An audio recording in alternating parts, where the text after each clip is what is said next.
views expressed on this program are those of the hosts, guests, and callers, and are not necessarily those of this station, its management, or other advertisers. You're listening to Transformation Talk Radio.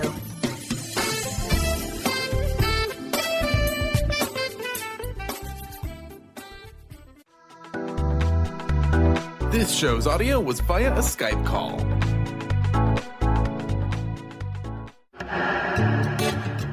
Get fired up for Spirit Fire Radio with your hosts, Dorothy, Riddle, and Steve Kramer. Get ready to shine the light on universal spiritual principles and uncover ways that ageless wisdom can guide you in cultivating consciousness in these modern times. Bring purpose to your life through practical spirituality and add to your awareness with Spirit Fire Radio. Now, here are your hosts, Dorothy, Riddle, and Steve Kramer.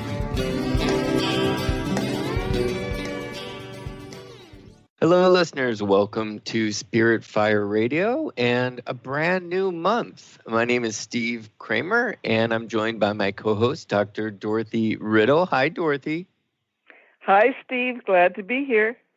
Yes, we endeavor upon a brand new topic, cooperation. So, listeners, every month we have a new topic, and we are going to discuss cooperation for the entire month of November. Looking forward to it, right, Dorothy? Absolutely. Yes. Cooperation, so important. What's interesting that I wanted to mention is we started the radio show, this season of the radio show in May. And so we're on our 7th topic, and we've been doing this since the beginning of the 7th month of this season. And the number 7 is a really sort of auspicious number. So, Dorothy, if you don't mind for a second, I'd just like to mention why that's so important. Absolutely. Go for it. Cool. Well, we've referenced quite a bit a book that you have written called Principles of Abundance for the Cosmic Citizen. Really, such wonderful fodder, and it really led us toward deciding to spend a month on each one of these topics. And there are 7 principles, and I would say you could say yes or no, conscious or unconscious, that 7. There's a reason there are 7 principles. There are these are principles that underlie our reality, and we've been talking about them for the last 7 months. So 7. If you think about what comes in 7s, it's really like the culmination. It's a synthesis, the fullness of cooperative parts in making the whole. Now, that sounds like, well, what are you talking about? Well, think about it. There are 7 days to a week, right? And if we look at a rainbow, if we look at the color white, it can be broken down into 7 or put, spread apart to 7 specific colors of the spectrum. Roy G. Biv, right? If you think of musical notes, there are 7 notes to a musical scale. If the esotericists who are listening, my goodness, the number 7 is everywhere. We've talked about the 7 rays, and we're going to talk about them quite a bit in the next upcoming months. There's 7 classical planets or luminaries. Those of you who practice energy medicine, you'll know there's 7 chakras. There's 7 endocrine glands that relate to those chakras. So the number 7 really talks about the way in which various parts create the whole. So I think it's interesting that we're talking about cooperation this month on month number 7, and that there are 7 principles, because if we look at those principles, interconnectivity, participation, non-linearity, non-duality, interdependence, adaptability, with each one of those, if we learn to cooperate with these principles, or if we learn a bit about these principles and spend time in integrating them into our lives seamlessly with ease, we'll find that we're cooperating with life itself, that we become a cooperative component. Does that make sense to you, Dorothy? Absolutely, yes. Yeah, very interesting. I even think of interconnectivity, just that word connection, it implies cooperation, right? And participation, that we create our own reality. The creative act is cooperative. So all through the principles that we've talked about, cooperation is there. Or if one would learn to cooperate, not resist these principles because they're factual, then our life can be quite meaningful and productive. Yeah. Absolutely. Very well said. I'm just wondering, did coming up with 7, was the number important to you, or did it just so happen?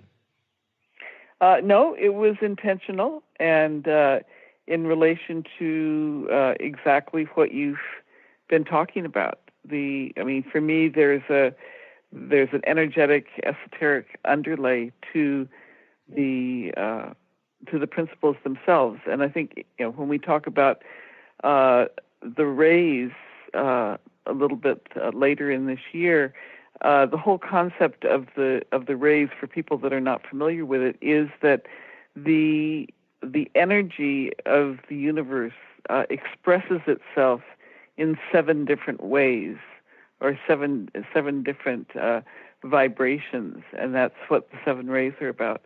And so if you think about the energetically what's associated with those, you can match it actually pretty directly to the 7 principles. Beautiful. So we're really then, I know a thing or two about the rays. The 7th ray is quite a bit about synthesis. So I think this whole month, in very practical ways, we're going to talk about synthesis in ways that when we work together, when we learn to be cooperative, we actually create something new, which is really the process of evolution. Mm-hmm. Absolutely. Should we start? I've got a couple of quotes, Steve, that would support that. Perfect. Okay, so from Bertrand Russell, he wrote, "The only thing that will redeem humanity is cooperation," which I think is really interesting. And then Roosevelt, FDR, wrote, "Competition has been shown to be useful up to a certain point and no further. But cooperation, which is the thing we must strive for today, begins where competition leaves off." I'm not sure that we actually have to have competition in order to get to cooperation, but certainly cooperation is superordinate, if you will. It supersedes competition in terms of how it is that we are able to live productive and meaningful lives. And if you think about it, Steve, it's the process of working together, right, towards the common good. We've talked about the common good before, but it's the whole idea that, and I was listening to a radio program where this was being talked about, that what we really want to strive for in our life is to work for something that is bigger than ourselves, that's more than ourselves. It's not just our own personal self-interest. And we refer to that as the common good when we're thinking of it as solutions or ways of being that work well for everyone, or at least almost everyone. Beautifully put. It takes me back, not to be a bit of a naysayer, but it takes me back to to the FDR quote about, competition being useful to a point. And because we also can see cooperation, people cooperating in a group that then perhaps doesn't have the most common good at heart. For instance, we all had election day yesterday in America, and we heard so much about voter suppression, and that being, it's cooperative in a sense that there are groups cooperating, but really there is competition behind the the notion of cooperating. We're going to cooperate to bring about this suppression, which isn't for the common good. So we would hope that, once we understand our interconnectivity, our interdependence, that one would see that, competition really can be quite harmful. And the reason we would move beyond that toward cooperation is because it would be for the greater good, greater good of all. Right. And, it's interesting to think about models that combine the two. If you think about a sports team only works well if players cooperate with each other. Yes. However, they cooperate in order to compete with another team, right? So they're operating in a field of competition, which can be, if you will, a clean competition, or it can be a very negative, with the intention to harm, the intention humiliate, the intention to do in the other side. Yeah, I think it's what I love about the Olympics so much, because there is competition, but it really does seem to be honoring the sport itself and human achievement. So it seems that there's a bigger picture that is acknowledged within that competition. But boy, watch college football and forget it. Which is, a lot of times it ends up in violence too. That competition gets so heated, right? Yeah. Well, and the here in Canada, there's been interesting discussions around hockey, which is a very important national sport here. And it's interesting that European hockey teams play in such a way that they have eliminated the violence in the game, right? Whereas in Canada, there's still a large portion of the sports community that seem to think that really the main goal of hockey is to damage or injure the other party as much as possible. So you can have a very different philosophy depending upon what you want the outcome to be. And it's interesting to me. You mentioned the Olympics.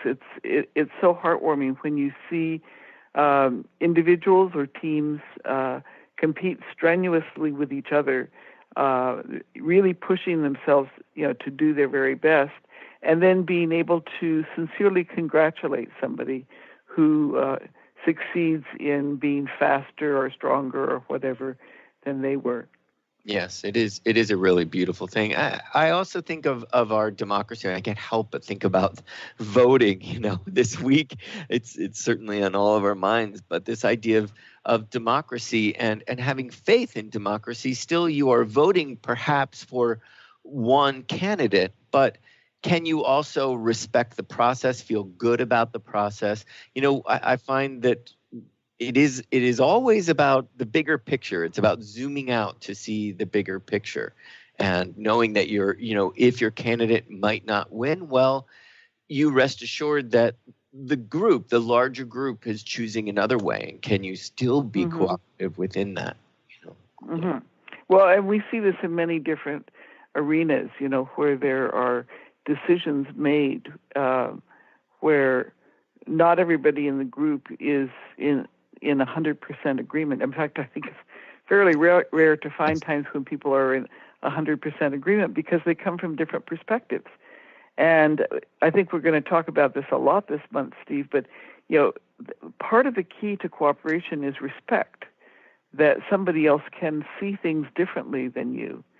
And part of the purpose of having the common good as the goal as opposed to your way, my way or the highway kind of thing, is to say, okay, this is important to me, and I respect that this other is important to you. Now, can we come up with a solution? Can we work together in a way such that both of our needs are met, or both of our needs are honored? And that's a lot of what, any of our listeners that are involved professionally in the process of negotiation, that's a lot of what successful negotiation is about, is that getting to yes, getting to a solution that both parties can embrace and support.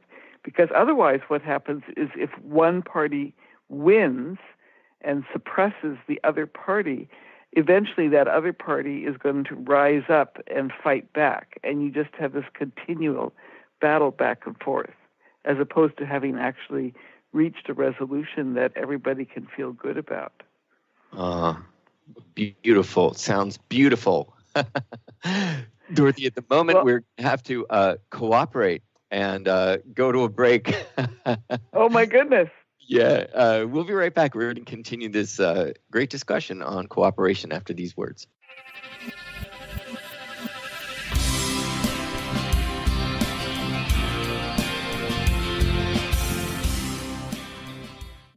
Stay juicy. Tune in to Your Juicy Love with me, Una Drake, co-hosting monthly with Dr. Pat, and every second Monday at 12 p.m. on Transformation Talk Radio. My show, Your Juicy Love, helps you find the dynamic, life-affirming love you've always wanted.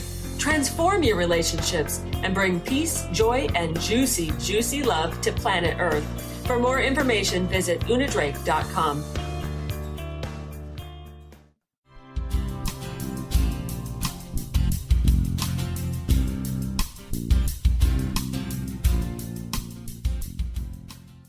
Welcome back, listeners, to Spirit Fire Radio. We are talking this entire month about cooperation. Understanding cooperation as a concept. That's what we're talking about on this show in particular. And Dorothy, we have exercised our cooperative skills all season in that Spirit Fire Radio is a collaboration between two organizations, between Spirit Fire and the School for Esoteric Studies. And it's been a wonderful creative process. And, I think everybody should join in a co-creative project. It's a wonderful experience. But let's just take a moment and talk about the two organizations. Dorothy, you first. Okay, but I'd like to take just a second to build on what you just said, Steve, because I think that this collaboration is an illustration of. I mean, if we use the term collaboration to be a cooperation that's working towards creating something in particular, and what makes rich, and one of the reasons why cooperation is so important, is that your organization and my organization, while we share some commonalities, we also have some differences in our focus, and you and I have some differences in our backgrounds and in our perspectives. And my goodness, that's so much richer than just each of us talking to somebody who was a clone and was exactly the same as them in terms of everything that they thought. Don't you think? Oh, absolutely. And what's beautiful about that process, not only beautiful to get to know somebody and get to know their complexities, which is, I love that. But we get to know ourselves as well. We get to know our shortcomings, and we get to work on those. And if we've got a mutual respect and a mutual understanding, we come together in any collaboration. It's just human beings. We've got personalities, and they will inevitably be different. And when we learn to use them as a vehicle to work towards something creative and positive, it can only help us evolve. And only add good things to the creative project itself. So it's been a wonderful experience. So building on that, the School for Esoteric Studies, which is the organization that I represent, we are an educational nonprofit, just as is Spirit Fire, and we provide training for persons who already have a spiritual practice that they want to deepen. And you can find out more about our training process at esotericstudies.net. And part of how this cooperation came about was that we recognized as an organization a couple of years ago that we could enrich what we were contributing to the world if we actively sought out other like-minded organizations with a slightly different focus where we could have collaboration. And so you'll find on our website at esotericstudies.net a description of the intergroup collaborations that we have already. And we invite you, if any of you listeners are involved with organizations that are interested in collaborating with the School for Esoteric Studies, please do so. I just want to add one other note, Steve, which is one of the initiatives that we have launched that we would love to collaborate with others on is a series of white papers called Inclusive Social Action. And we have the first paper up. You can find it at esotericstudies.net. And what we are addressing is the issue of how one deals with harmful activities that are occurring without both standing up and saying this is not acceptable, and doing it in a way that doesn't create further divisiveness. It's, I think, very challenging for our community. And so we have a series of 3 that we're going to be publishing. The first one is up, please take a look at it. Please write to us with any thoughts and comments that you have. We've already heard from organizations in several different countries that want to move forward in working on this issue together. So please join us in this initiative. Wonderful. And again, Dorothy, if they go to schoolforesotericstudies.net, they can search for those? No, esotericstudies.net. And then they can find that on the website just by searching. Yeah, it's right on the home page. Wonderful. Is the notice of that. Yeah. Mm-hmm. Beautiful. And such wonderful information on that website, listeners, for sure. Check it out. And what a wonderful initiative. Certainly, we see that so much, the need. We see the need for it, but we also see lots of groups and organizations collaborating, cooperating to try to find a way to stand up and say no, as you say, without that divisiveness, that resistance that becomes a force that forces another down. So it becomes a pushback, but that it's more about solutions, so how wonderful. Mm-hmm. So Spirit Fire, we're also an educational nonprofit. We've got a retreat center in Western Massachusetts. Meditation, study, and service are three principles that guide Spirit Fire. We've got our own meditation practice called the Practice of Living Awareness, an online meditation program. You can find out more about that at spiritfire.com. Visit our center for lovely meditation retreats, and we've also got online courses on the website as well. So, Dorothy, let's move on. Spiritfire.com. Did I say that? I'm ready to move on to cooperation. Me cooperating with my own mind. That's always a good challenge. Well, Steve, one of the distinctions that I think can be helpful is to think of the distinction between cooperation and compliance. So, cooperation implies an egalitarianism, right? That we believe that everyone is equal, that they have equal rights, that their perspectives, that their concerns are all valid. We may not agree with them, but they need to be taken into account. Whereas compliance is when we respond or submit to the influence of someone else. So we just say, okay, you're telling me to do this, I'll do it. Which doesn't do anything about actually listening to and honoring the perspectives of all parties. And that word egalitarian, would you define that, put it in words? Well, I thought I just did. It's the. I wanted you to say more. Egalitarian is the concept and the commitment to the fact that everyone is created equal. Everyone is created with equal rights. Everyone is created. This is what the Universal Declaration of Human Rights of the United Nations is about, that everyone deserves respect and deserves to be treated with dignity.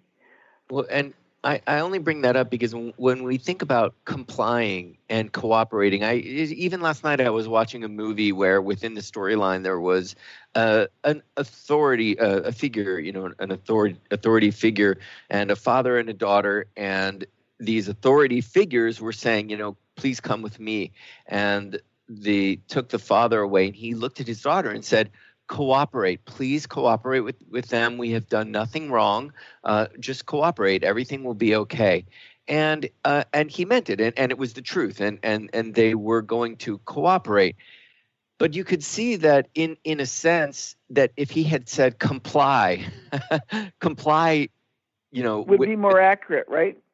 Yeah. Well, I think he was actually asking for her to respect them, to not see them as imposing their will upon her, but saying they are just doing their job, cooperate with them, and one would expect, because it is egalitarian, that you would be respected back, correct?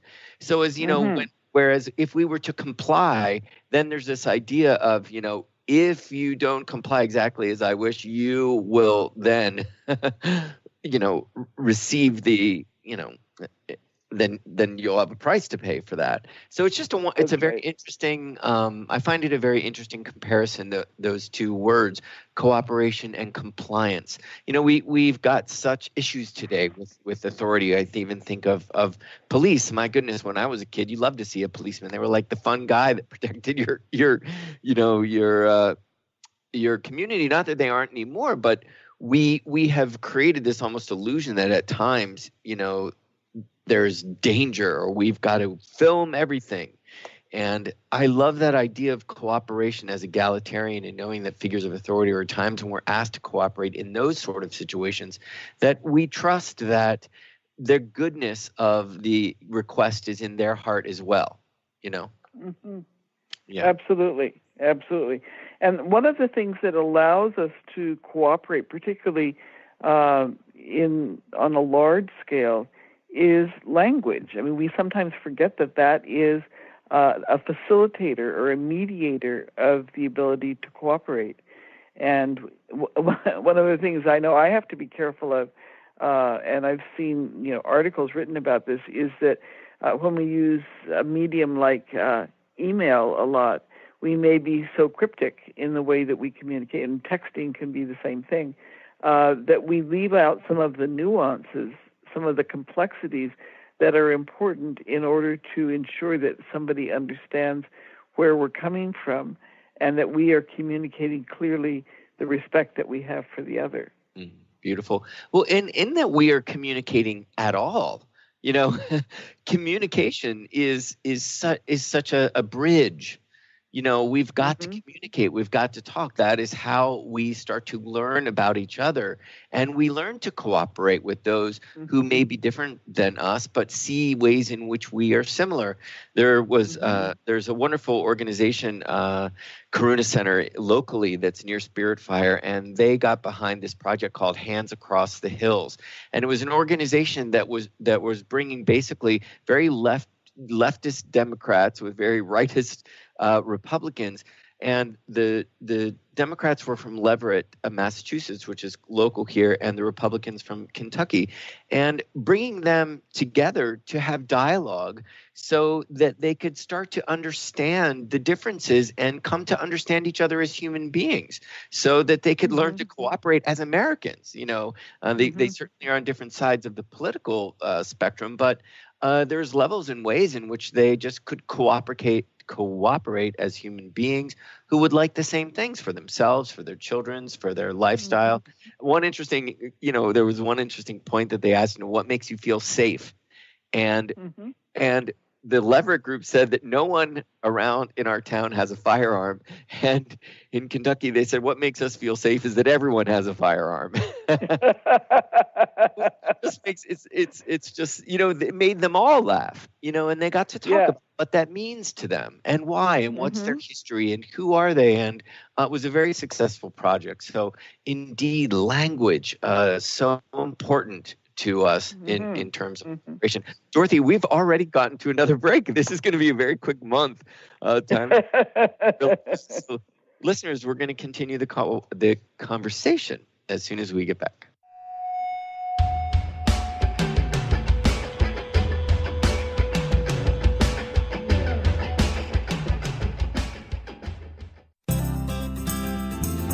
To find answers to life's questions, you need to look within yourself.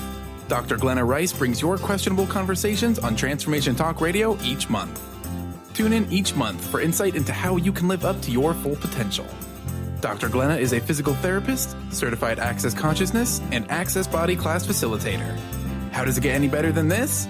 For more information on Dr. Glenna Rice and her work, visit glennarice.com.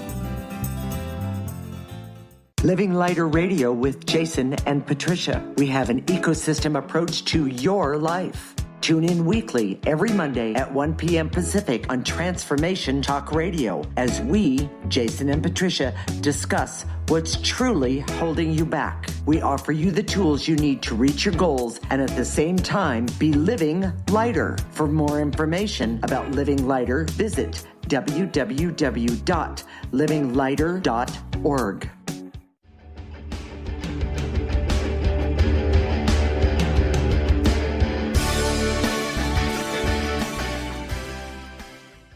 Welcome back, listeners, to our month on cooperation. Dorothy, would you like to pick up where we left off? Yes, I would just like to comment on the whole communication aspect that we were talking about before the break, because I've been struck recently by the fact that I've worked for years as part of a virtual team, starting with when doing lots of international consulting and using email as a major methodology of communicating back to the office, but in more recent years working literally with people from a variety of different countries. And what I've realized, since we have some new team members who do not communicate regularly, is that being able to function effectively as a virtual team and trust what other team members are doing really depends on people communicating back, right? Yeah. If I send out an email, I need to hear back from people. And if I don't hear back, and I don't hear back relatively rapidly, then I start to wonder what's going on. You can make up all kinds of things, but it's not healthy for the ability of the team to work together in an effective way. So communication is really a key aspect, and one of the reasons I think is that it is part of how we sense or pick up the degree of respect that others have for us. Indeed. And you can imagine that if you were asking somebody a question or created a statement to somebody and they just stared at you blank face, if your email was an actual conversation, you'd think, what's going on? Why are you not responding? So we've got to look at our sort of digital communications in the same way. It's easy not to do that. In fact, Dorothy, talk about growing from our collaborations. There were a few times that you said to me, hey, Steve, come on, I sent you an email. What's going on? Right. And I've learned, and actually I grew from that as a part of this collaboration. And I now really do respond to nearly every email immediately, even if it's just to say, hey, I'll get back to you tomorrow or the next day. So thanks for that. We had, I wonder if you could comment for a moment on an aspect of cooperation that people may not think about, and that is how our bodies come together, because you're very active in the esoteric healing field. And we need all of our cells and organs to cooperate with each other, right? Absolutely. And our body is just this, it is just this cooperative, it is a cooperative organism. And if we pay attention to our bodies, we can tell when aspects are not cooperating. That then creates a distortion, or it creates dis-ease, right, within our system. And that can be in terms of stress with our mental body. It could be negative emotions, or we could be physically ill. Our body is built to generate on its own. Its intention is to create homeostasis, which is a state of equilibrium of the internal environment of the body. So it's constantly in this process of regulation, and there's feedback going on. It's this, not unlike life itself. It is dynamic and complex, and it is, it's the vessel in which you operate from. So, we need to get to learn the ways in which our mind affects our emotions affect our physical body. So, we've got a nervous system that is constantly informing our physical body, that's informing our endocrine system to release certain hormones that will affect our physiology. So, just to realize that you actually being here in a physical body is this wonderful dance of cooperation that's happening all the time.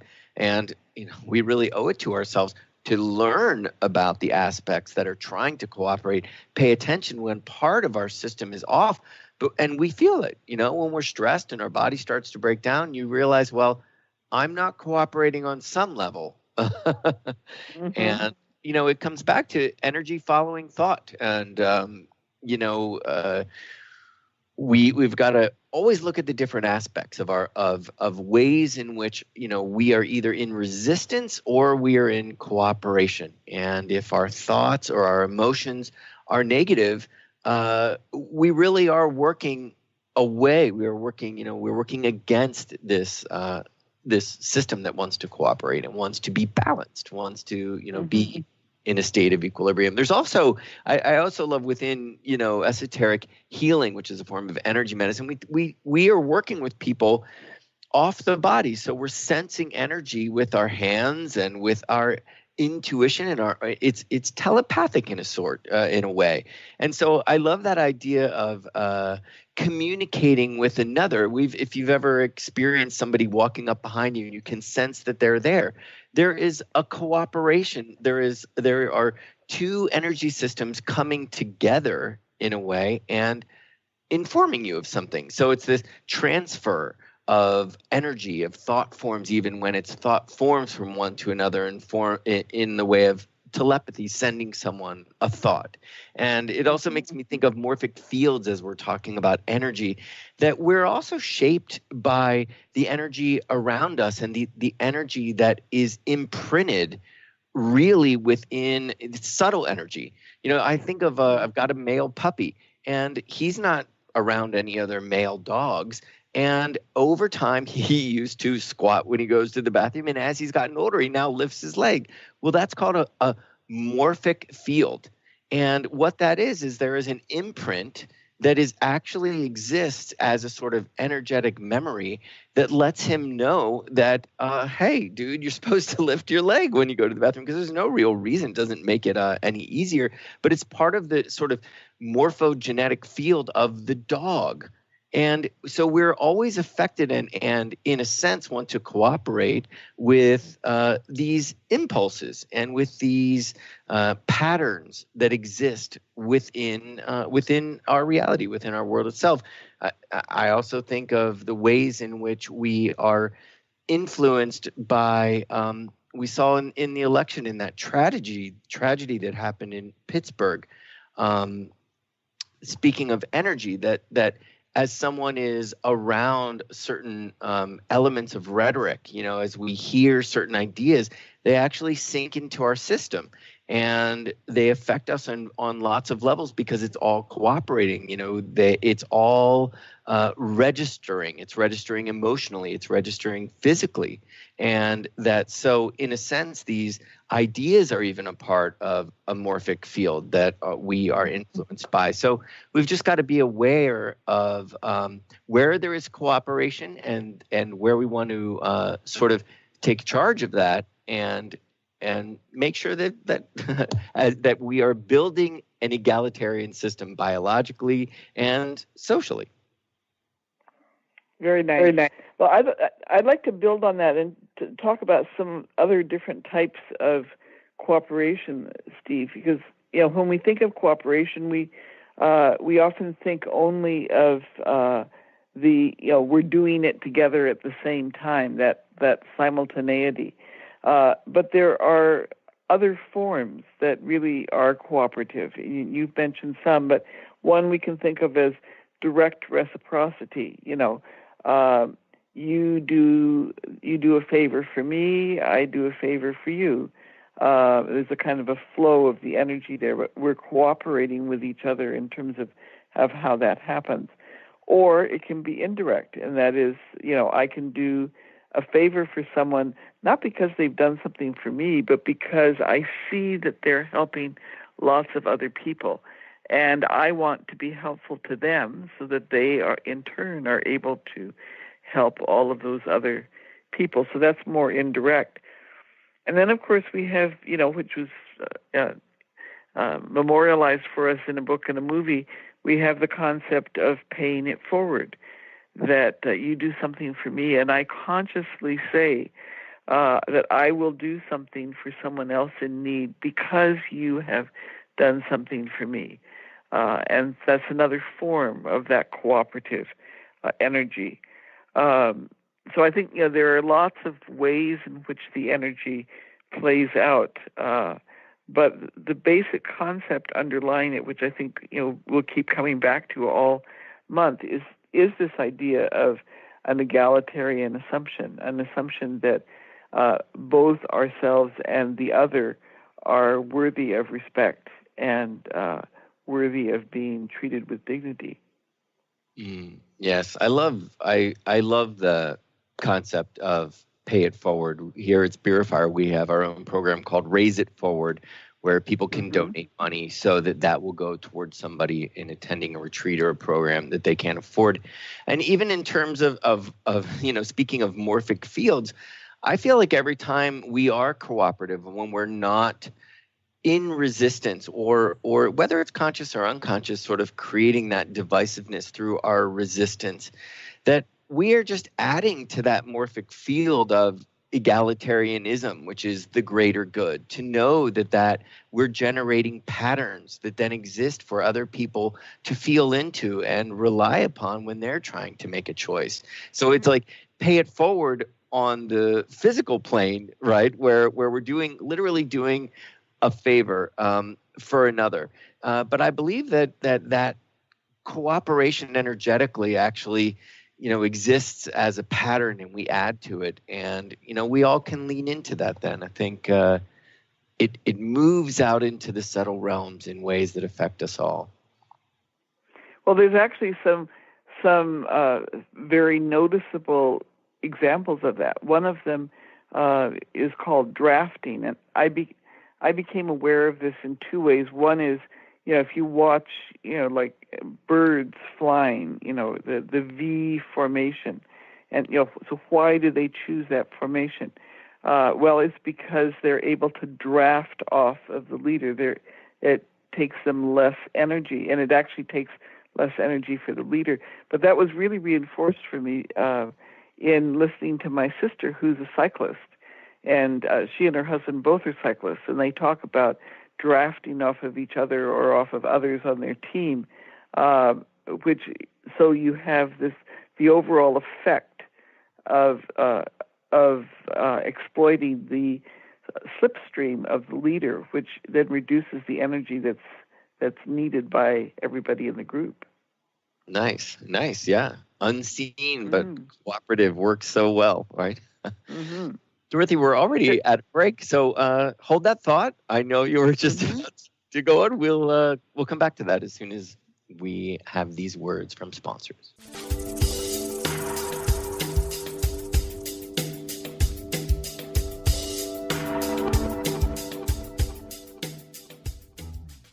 Hi, I'm Barbara Scheidegger, clinical hypnotherapist and founder of Swiss Hypnotherapy. My goal is to help you to reach your goal, and this is a tip with purpose. Everybody wants it, and nobody has enough of it. But it comes to a point that you have to tell yourself, I can get more. I want more. I deserve more. I'm talking about money. More money, more money, more money. That's what people want. But what has to be done? Your thoughts have to change.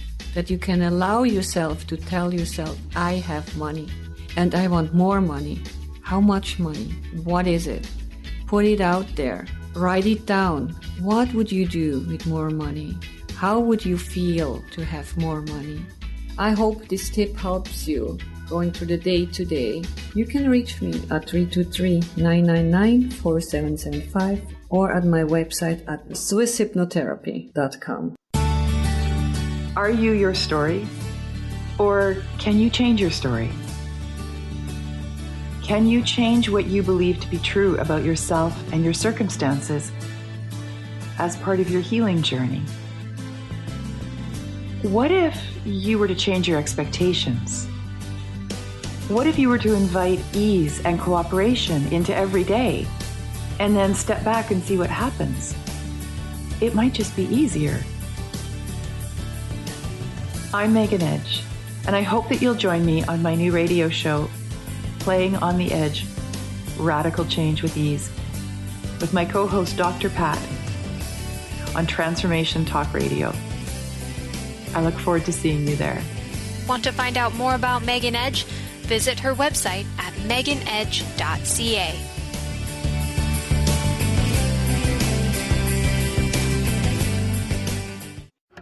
Hi, I'm Steve Kramer of Spirit Fire Radio, and I believe that meditation changes everything. It leads us in the direction of greater well-being, and that's a fact. I struggled with meditation for years. I understood the principles, but I found it hard to incorporate them into my everyday life. Spirit Fire's meditation practice changed that. It's called the Practice of Living Awareness, and it's taught in 14 steps. These are 14 tools that I can use in any moment, on and off the cushion. Steps like smile, flow, and ground of being support my clarity of mind while I'm navigating the ups and downs of modern life. That's why it's called the Practice of Living Awareness. If you'd like to add meditation to your daily experience, the Practice of Living Awareness is free, online, and it's suited for any level of practitioner. Visit spiritfire.com for more information. And be sure to check out Spirit Fire's meditation retreats in Western Massachusetts. It's all there at spiritfire.com.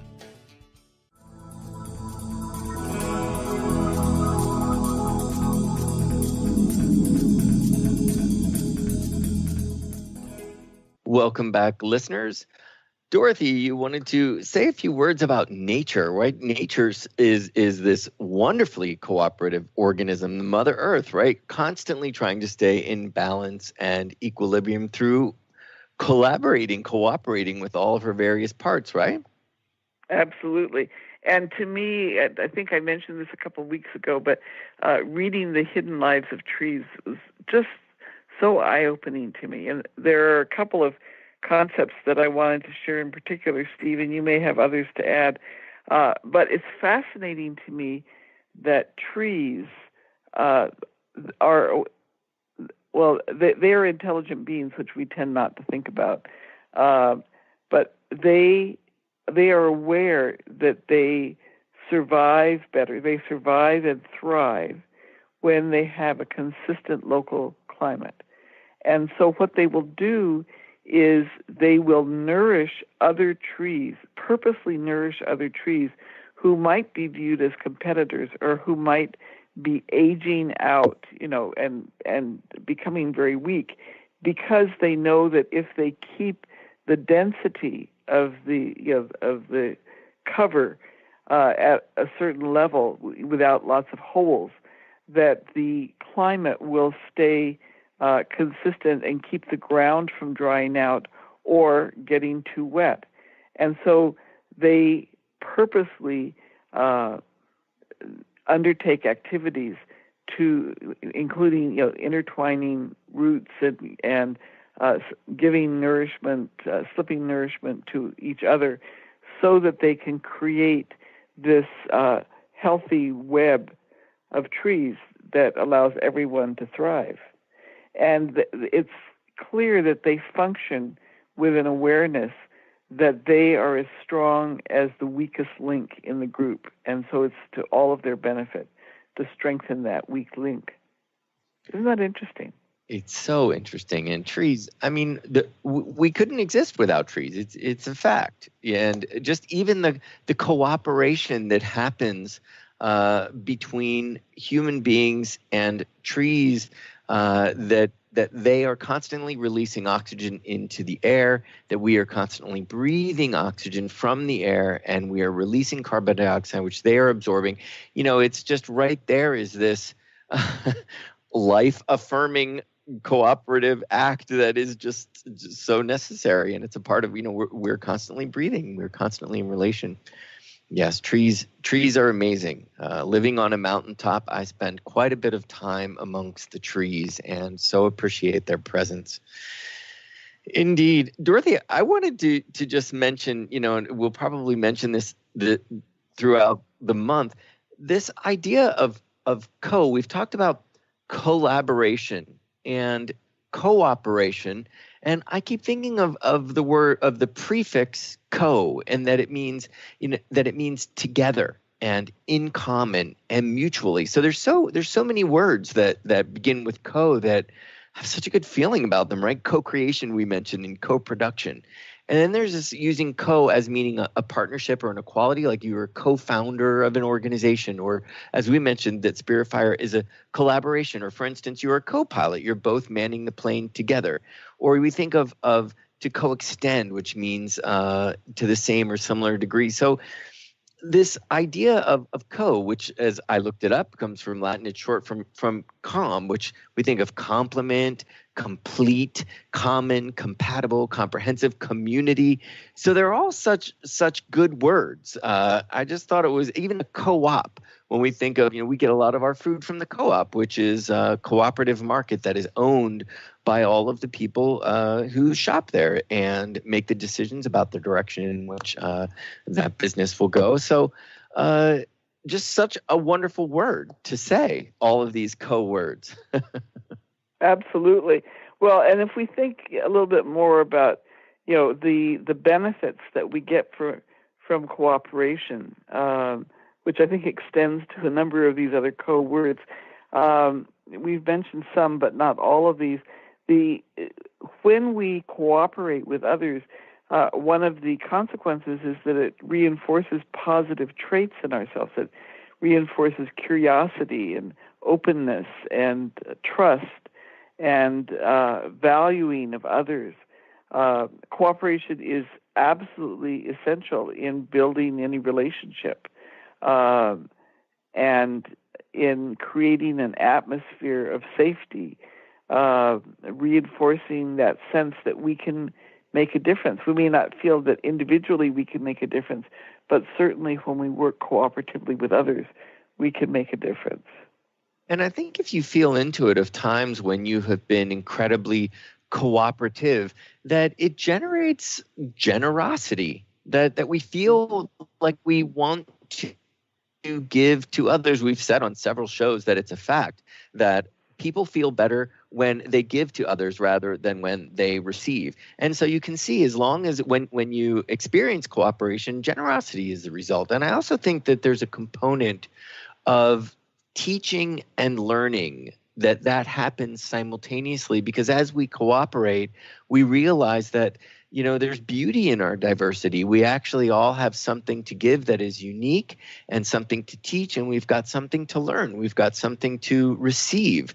So, it's not just to so we think of, I'll cooperate so that I can, as a means to an end to get there quicker, but really it is, as we've said before, it's the process that is so rewarding, and what we can learn along the way beyond what we will create as a result of a collaboration or a cooperation within a project. Indeed.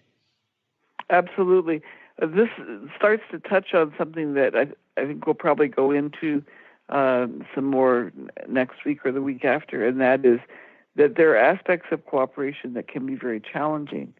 And one of them, just as you say it, or I say, it builds trust, it builds valuing others. It can also be endangered, if you will, or it can feel dangerous if we don't trust the other person. Yeah. We need to, in order to cooperate openly and freely, we need to trust that someone else is not going to learn our weaknesses, so to speak, and then exploit them. Because in order to cooperate effectively, we need to be honest and open with others. Yes. And then along that same line, there are certain pockets in our society that view cooperation as being weak, that in order to show strength, you have to show that you can dominate someone else, which is not going to lead to cooperation. And whereas if you are cooperating, if you are trying to find a way to work together towards the common good, that you are giving in somehow. There's this negative connotation to some people. But we can't move forward unless we're able to cooperate with each other. We've seen that in the U.S. government, being the stalemate that is created when people will not work across the aisle, will not trust across the aisle. And so that's, I think, another thing that's challenging about cooperation is being able to move beyond that, what I would think of as a very limited view of, it's mine, it's got to be my way, and really learn to live with an open heart, embracing that there is a way of being in the world, which we call, the common good, which may not be exactly what I see. It may not be exactly what I think should happen.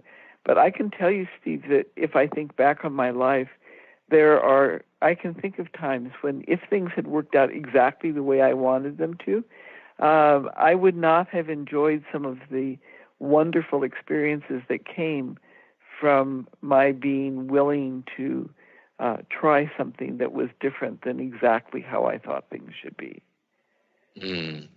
Trust.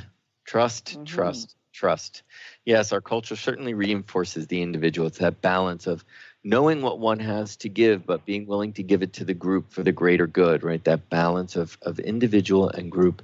Dorothy, we've got to wrap this show up. We're going to talk next week about the myth of competition. So again, that which really is also challenges cooperation, as we were talking about in this segment. So I look forward to that, Dorothy. And listeners, thank you so much for joining us. And thank you, Dorothy. It's been a pleasure. Take care, everybody. See you next week.